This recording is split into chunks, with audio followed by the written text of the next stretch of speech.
मैंने जितनी भी फिल्में बनाई हैं 19 फिल्में, 14 ब्लॉकबस्टर्स हैं उसमें, वो सब बड़े पर्दे के लिए बनाई हैं। तो हम लोग छोटे पर्दे के लिए फिल्म बनाना सोच ही नहीं सकते।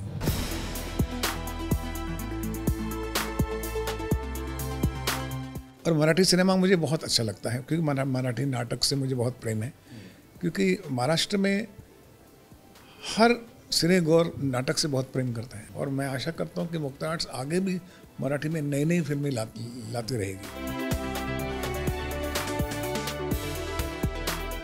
I love Maharashtra people because they are very emotional people and very ethical. Ethics बहुत strong है महाराष्ट्र में।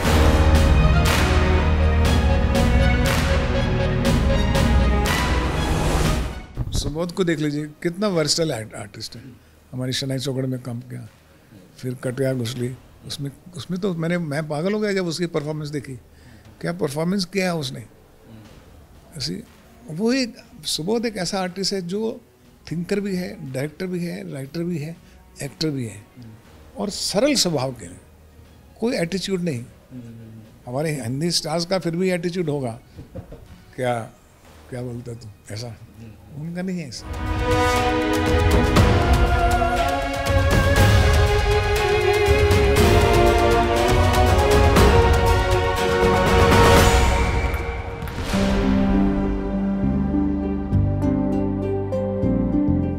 नमस्कार, मी अजय परसुरे, मॅटनी शोमध्ये तुमचं स्वागत आहे। कसं आहे, थिएटर्स आता सुरू झालेली आहेत आणि मराठी सिनेमा आता थिएटरमध्ये जाऊन बघायला लोकांनी सुद्धा सुरुवात केलेली आहे। तेव्हा आता एक अशी बातमी आली की एक माणूस, म्हणजे तो विजेताच माणूस आहे, तो बॉलिवूडमधला शोमॅन आहे, तो विजेता आहे, तर तोही एक मराठी सिनेमा घेऊन येतोय। मग तो मराठी सिनेमा कुठला आहे आणि तो माणूस कोण आहे, तर जरा आपण थोडंसं जरा कॅमेरा वळूया बघा। म्हणजे आता मी काय वेगळी ओळख करून देऊ बरं। ते आपले जावई आहेत बरं का, ते आपले जावईसुद्धा आहेत, त्याच्यामुळे जरी ते थोडक्या मोडक्या मराठीत पण ते उत्तरं थोडी थोडी देतील अशी मी अपेक्षा करतो। तर सुभाष घई सर आपल्यासोबत आहेत आणि सुभाष सर, एकतर मराठीवरती तुमचं खूप प्रेम आहे, हे तर तुम्ही लग्न करून सिद्धच करून टाकलं। बायको मराठी आहे पण मला मराठी येत नाही, म्हणजे शिकणार पाहिजे। Everyday I try to speak, लेकिन क्या होता है कि जब मुझे लगातार बोलना पड़ता है तो पकड़ा जाऊंगा मैं वहाँ पर। बेटर है हिंदी में शुरू करते हैं। बोला हिंदीतच, पण मी मराठीतच तुम्हाला प्रश्न विचारणार आहे। विजेता सिनेमा घेऊन तुम्ही येत आहे प्रेक्षकांसमोर आणि एक आनंदाची गोष्ट आहे की लोकांना हा सिनेमा थिएटरमध्ये जाऊन बघायला मिळणार आहे। म्हणजे खऱ्या अर्थाने ही चांगली गोष्ट आहे आणि तुमच्यासारख्या शोमॅनला ही गोष्ट आवडते की लोकांनी यावं, चांगला सिनेमा बघावा। काय तुम्हाला वेगळं वाटलं त्या विजेतामध्ये, कारण तुम्ही स्वतः एक विजेता आहात बॉलिवूडमधले, तुम्हाला या विजेतामध्ये असं काय दिसलं की आपण ह्या सिनेमाबरोबर जावं असं तुम्हाला वाटलं? मी तुम्ही बघा, आम्ही विजेता काय, विजेता सिनेमा मेकर, फिल्म मेकर। मैंने जितनी भी फिल्में बनाई हैं 19 फिल्में, 14 ब्लॉकबस्टर्स हैं उसमें, वो सब बड़े पर्दे के लिए बनाई हैं। तो हम लोग छोटे पर्दे के लिए फिल्म बनाना सोच ही नहीं सकते, क्योंकि हम सिनेमा में जब 1000 आदमी हो, उनके साथ हर सीन का इंटरेक्शन हो, हॉल में लोग तालियां मारें, विसल मारें और एक बड़े आनंद तरीके से उस दुनिया में घुस जाएं। अभी OTT में या इसमें क्या है कि आपकी मर्ज़ी है, आप देखो, आपकी मर्ज़ी फॉरवर्ड करो, आपकी मर्ज़ी प्लेस। आप हमारे जो कहानी बता रही हैं उसका भी मल्टीलेट कर सकते हैं, टेढ़ा मेढ़ा खिचड़ मिचड़ कर सकते हैं। हमारे अच्छे सीन के अंदर आप बाथरूम में जा सकते हैं। तो हमें कितना दुख होता है कि हमने कितनी मुश्किल से वो सीन लिखे, कितनी मेहनत से हमने वो सीन बनाए, आर्टिस्टों ने परफॉर्म किए। जब वो मोमेंट आया और आप चले गए बाथरूम, तो ये बड़ा अत्याचार है इस सिनेमा कला के लिए। जो उस OTT के लिए, टेलीविज़न की जो फिल्म बना रहा है वो उसके लिए बना रहा है, तो उसको मालूम है कि लोग उठ के जाने वाले हैं, लोग फॉरवर्ड करने वाले हैं, तो उसका फॉर्मेट अलग होगा। लेकिन सिनेमा का जो व्याकरण है वो अलग है, वो टेलीविज़न OTT से बिल्कुल अलग है। इसलिए जब विजेता हमने फिल्म बनाई तो विजेता सिनेमा हॉल के लिए ही बनाई थी।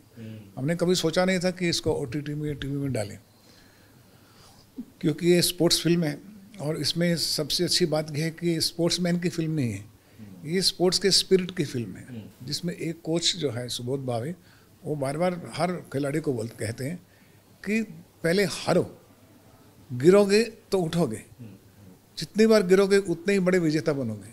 तो अपने गिरने से रोना नहीं, गिरने से अपना हार नहीं मानने की। हार मानना ही सबसे बड़ा शत्रु है, सबसे बड़ा गड़बड़ है। तो ये थीम से जो पिक्चर बहुत अच्छी लगी मुझे, मैंने जब देखी, और सब आर्टिस्टों ने बड़ा अच्छा काम किया उसमें। लेकिन 12 मार्च को जब रिलीज़ होने लगी तो प्रीमियर करने के बाद इमीडिएटली लॉकडाउन हो गया। तो ये जैसे अपनी पिक्चर का खैर प्रीमियर नहीं हुआ था सूर्यवंशी का, लेकिन हमारा तो एक दिन का हो गया था। पर मैंने ये निश्चय किया उस वक्त कि कितना भी नुकसान होता है होने दो, ये फिल्म सिनेमा के लिए बनाई है, इसको सिनेमा हॉल में ही दिखाऊंगा। फिर बहुत से लोग भी आए कि आपको OTT में दीजिए, बाकी फिल्में भी आ रही हैं, इस बार जी आप कर लीजिए। मैंने बोला हम OTT के लिए आपके लिए अलग बना देंगे, लेकिन ये फिल्म का सत्कार करने के लिए मुझे OTT सिनेमा हॉल में ही जाना पड़ेगा। और मुझे खुशी है कि आज हमारा प्रयत्न जो है वो सफल हुआ और हम 10 दिसंबर को विजेता जो है सिनेमा हॉल में रिलीज़ कर रहे हैं। और मैं आशा करता हूँ कि आप सब लोग सिनेमा हॉल में जाके ही विजेता का आनंद लीजिए। सुभाषजी, मराठीमध्ये म्हणजे मराठी सिनेमामध्ये आत्तापर्यंत अशी स्पोर्ट्सवरती आधारित किंवा खेळांवरती आधारित असा पूर्ण लांबीचा सिनेमा बनलेला नाही। एखाद्या सिनेमामध्ये एखादं पात्र असेल किंवा एखादं कॅरेक्टर असेल, पण पूर्ण लांबीचा असा सिनेमा बनलेला नाही आहे आत्तापर्यंत। तुम्ही करता तर काहीतरी वेगळं करता। तुम्ही मराठीमध्ये सुद्धा आधी कांदे पोहे, त्याच्यानंतर वळू आणि आता हा विजेता, एक वेगळेपणा तुम्ही दाखवला या सगळ्यांमध्ये। ह्याच्यामधला तुम्हाला असं वाटतं का की मराठीमध्ये अजूनपर्यंत अशा प्रकारचा सिनेमा बनलेला नाही आहे, तर थोडी रिस्क पण वाटते का एक प्रेझेंटर म्हणून, की अशा प्रकारचे सिनेमे मराठीत चालतील का किंवा मराठीमध्ये आल्यानंतर लोक पाहतील का? तुम्हाला काय वाटतं त्याच्याबद्दल? किसी भी देश का, किसी भी प्रांत का सिनेमा बदलता है जब समाज बदलता है। जब नई जनरेशन आती है तो एक नया समाज अपना नया रूप लेता है, उसके वैल्यूज़, वर्च्यूज़, इश्यूज़ अलग होते हैं। और ख़ासकर 21वीं सदी वाली जो नई जनरेशन है वो तो बिल्कुल ही दो जनरेशन आगे है। तो ये हमको स्वीकार करना चाहिए।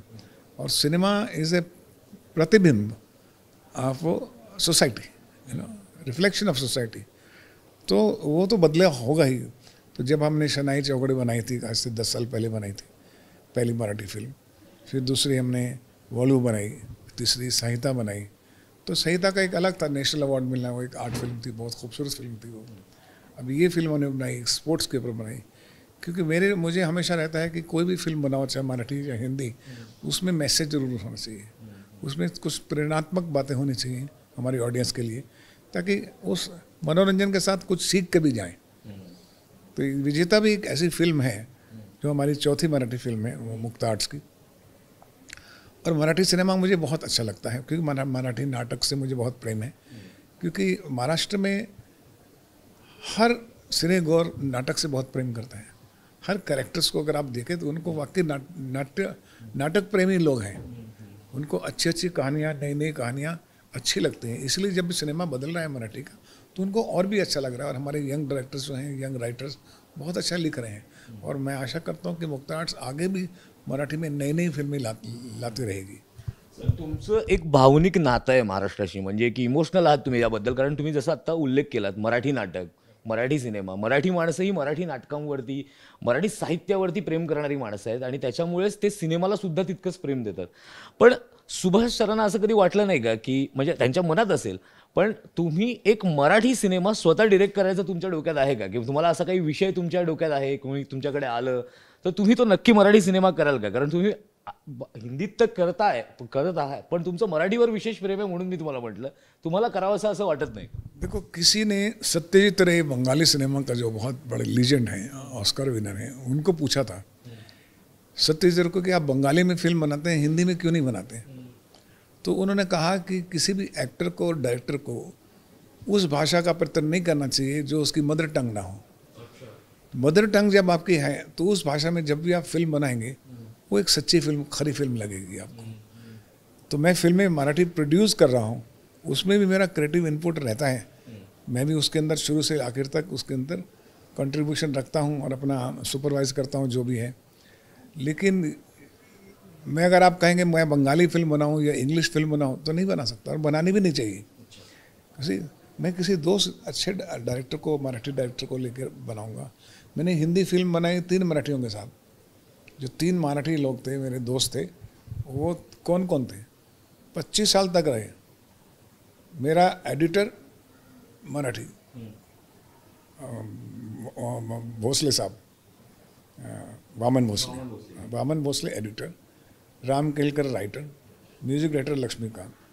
अब ये जितनी फिल्मों की आप सीडी देख रहे हैं, इसमें ये तीनों का कितना बड़ा कंट्रीब्यूशन है। और मैं पूना में FTI में 20 साल का था जब मैं पूना आ गया था, इसी तो मेरे को 50 साल इतने साल हो गए, तो मराठी तो मेरे कल्चर पूरे मेरे अंदर बैठ ही गया। और ऊपर से मेरी बीवी भी हंसी, और मुझे अच्छा लगता है कि मैं मराठी फिल्म सिनेमा को बनाता रहूं, आगे करता हूं, कि मैं अभी भी नाटक देखने जाता हूं, बहुत अच्छी। मुझे वही पूछना था कि आपको इस मराठी थिएटर के बारे में या मराठी आर्टिस्टों के बारे में, जैसे आप विजेता में इतने सारे लोग हैं, आपको क्या अलग बात होती है इन आर्टिस्टों में, क्योंकि थिएटर बैकग्राउंड के बहुत सारे लोग होते हैं। मैं आपको बताता हूँ, हमने पुला देशपांडे, आचार्य अत्रे, पहले जब मैं आया था नया नया तो सदाशिव राव कवि, राम गबाले ऐसे डायरेक्टर्स थे। फिर विश्राम बेड़ेकर की एक फिल्म मैंने एज ए हीरो की थी हिंदी में। तो इन लोगों के साथ मैं बहुत जुड़ा था। तो मैंने क्या देखा, जो महाराष्ट्रन आर्टिस्ट हैं या डायरेक्टर, राइटर एंड एक्टर हैं, वो इमोशनल बहुत हैं। इमोशंस, जो मार्मिक एक क्वालिटी है ना, ममता और जेन्युइन इमोशंस, उसका जो प्रकटीकरण या एक्सप्रेशन करते हैं वो बहुत खूबसूरत करते हैं। मैं ये समझता हूँ, बल्कि हिंदी के हिसाब से थोड़ा ज़्यादा करते हैं होंगे इसी, क्योंकि थोड़े से लाउडर जाते हैं वो। क्योंकि हिंदी में हमारी रिस्पॉन्सिबिलिटी होती है कि सब प्रांतों के लिए बनाते हैं हम लोग, लेकिन ये तो हमारे कल्चर के लिए बनते हैं। तो जो राइटर है वो सोचता भी बहुत इमोशनली है। राम केलकर थे जो मेरी कितनी फिल्में लिखी, राम लखन लिखी, हीरो फिल्म लिखी, बहुत सी फिल्में लिखी उन्होंने मेरे साथ। तो जब भी इमोशनल सीन होता था मैं दादा बोलता था, दादा आप क्या सोचते हैं इस सीन के बारे में? बोले छान है, छान सीन है, दिल को लगता है। तो I love Maharashtra people because they are very emotional people and very ethical. Ethics बहुत स्ट्रांग है महाराष्ट्र के। इस फिल्म में जितने भी आर्टिस्ट है, जैसे कि सुबोध है या पूजा है, क्या विशेषताएं लगती है आपको? उन्होंने आपने तो देखी भी है फिल्म, काम भी। सुबोध को देख लीजिए, कितना वर्सटाइल आर्टिस्ट है। हमारी शनाई चौगड़ में काम किया, फिर कटियार घुसली, उसमें तो मैं पागल हो गया जब उसकी परफॉर्मेंस देखी। क्या परफॉर्मेंस किया है उसने ऐसी। वो एक सुबोध एक ऐसा आर्टिस्ट है जो थिंकर भी है, डायरेक्टर भी है, राइटर भी है, एक्टर भी है, और सरल स्वभाव के हैं, कोई एटीट्यूड नहीं। हमारे हिंदी स्टार्स का फिर भी एटीट्यूड होगा, क्या क्या बोलता तू, ऐसा उनका नहीं है ऐसा।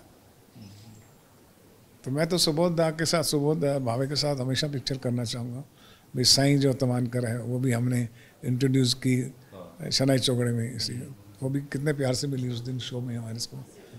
तो ये लोग जो है लॉयल हैं और they are good people, good by heart, soul बहुत अच्छी है उनकी। एक बात असं पण होतं की म्हणजे मध्ये असं झालं होतं की म्हणजे तुमच्यापर्यंत पण ती बातमी पोहोचली असेल की मीडियामधनं पण अशा काही बातम्या येत होत्या, अरे शोमॅन आहेत कुठे, सुभाष घई करतात काय आजकाल, काय कुठे आहेत ते, काही पिक्चरच करत नाही आहेत, कुछ कर ही नहीं रहे आजकल, दिख नहीं रहे आज, कुछ करने, क्या कर रहे हैं सुभाष जी आज, आप बताइए दीजिए आज आप आजकल क्या कर रहे हैं?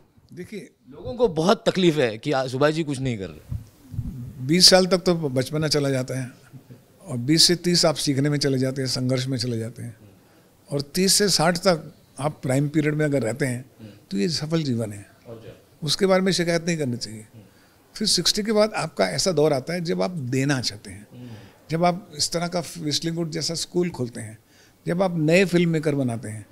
तो मैं तो समझता हूँ कि फिल्मों से भी बड़ा ये जो इतना विस्लिंग वुड बनाया है मैंने, ये 25 फिल्मों के बनाने के बराबर है। फिल्में तो मैंने इतनी बना ली, और अभी नई जनरेशन बना रही है, मैं उनको सिर्फ मार्गदर्शन दे सकता हूँ, उनको गाइड कर सकता हूँ। तो ये एक सफल जीवन की और हैप्पी जीवन की कहानी है। उसके अंदर ज़्यादा वो नहीं खिलांची कि नहीं अभी मैं वापस गुल्ली डंडा खेलूँगा, बचपन में खेलता था और मैं नंबर 1 आता था। तो जब मुझे अच्छा सब्जेक्ट लिखेगा, एक ऐसा लगेगा जो समाज के लिए, देश के लिए बहुत अच्छा है, मैं ज़रूर बनाऊँगा। ऐसा नहीं कि मैंने मना कर दिया, बंद कर दिया, लेकिन जब बनाऊँगा तो अभी जाने से पहले कुछ 1-2 फिल्में अच्छी बनानी चाहिए मुझे। सर, आप एक हिंदी फिल्म बन भी गई है आपकी, और वो आ भी रही है, उसके बारे में थोड़ा प्रकाश डालिए। हमारी प्रोडक्शंस में बन रही है फिल्म एक जिसका नाम है 36 फार्म हाउस। 36 फार्म हाउस जो है वो एक असेंबल कॉस्ट की पिक्चर है, जिसमें कि विजय राज भी हैं, संजय मिश्रा हैं, अमोल पराशर हैं, बरखा सिंह हैं, बहुत बहुत से लोग हैं उसमें अंदर। वो कहानी लॉकडाउन के ऊपर ही है कि लॉकडाउन के अंदर एक फार्म हाउस है, उसमें कैसे दो गरीब लोग घुस जाते हैं, और जो गरीब अंदर घुसते हैं वो देखते हैं कि बहुत बड़ा पैलेस है और बहुत ज्वेलरी है उधर रखा हुआ, तो उनको लगता है कि हमारी तकदीर बदल सकती है। लेकिन वो देखते क्या है, जब वो कोशिश करने लगते हैं तो जो वहाँ के रहने वाले अमीर लोग हैं वो उनसे भी बड़े चोर हैं, वो भी बड़े क्रिमिनल हैं। तो ये बड़ी मज़ेदार कहानी है 36 फार्म हाउस की।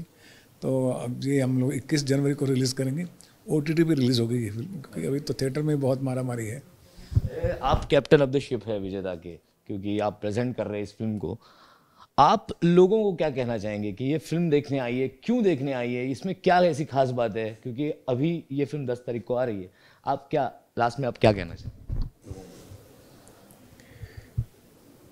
देखो, आपके पास फिल्मों को देखने की बहुत चॉइसेस हैं। इंग्लिश फिल्में भी हैं, हिंदी फिल्में भी हैं, मराठी भी हैं। विजेता क्यों देखनी चाहिए? कि विजेता के अंदर आपको जो आंतरिक शक्ति मिलेगी उसकी कहानी में, उसके कैरेक्टर्स में, उसके नैरेटिव में, एक अपना ही आनंद है। खेल, पूरा खेल है, स्पोर्ट्स में पूरी स्पोर्ट्स ही है उसके अंदर। एनर्जी लेवल तो बहुत स्ट्रांग है, लेकिन इमोशनल लेवल भी जो है, जैसे कोई, मैं समझता हूँ कि हॉल में बैठा हुआ हर आदमी कहीं ना कहीं अकेलापन महसूस करता है और लो एस्टीम में चला जाता है कि मैं कुछ नहीं कर सकता। वो फिल्म एक प्रेरणात्मक फिल्म है विजेता, इसलिए देखना चाहिए। बाकी एंटरटेनमेंट के लिए बहुत सी फिल्में आती हैं, हम हर हफ्ते देखते हैं, हर रोज़ देखते हैं। पर विजेता के लिए मैं ख़ास कहूँगा कि आप इसको एक बार तो ज़रूर देखिए। सर थैंक यू, आपने इतना टाइम दिया, और विजेता फिल्म आ रही है इसके लिए आपको बहुत बहुत शुभकामनाएं और धन्यवाद हमसे बात करने के लिए।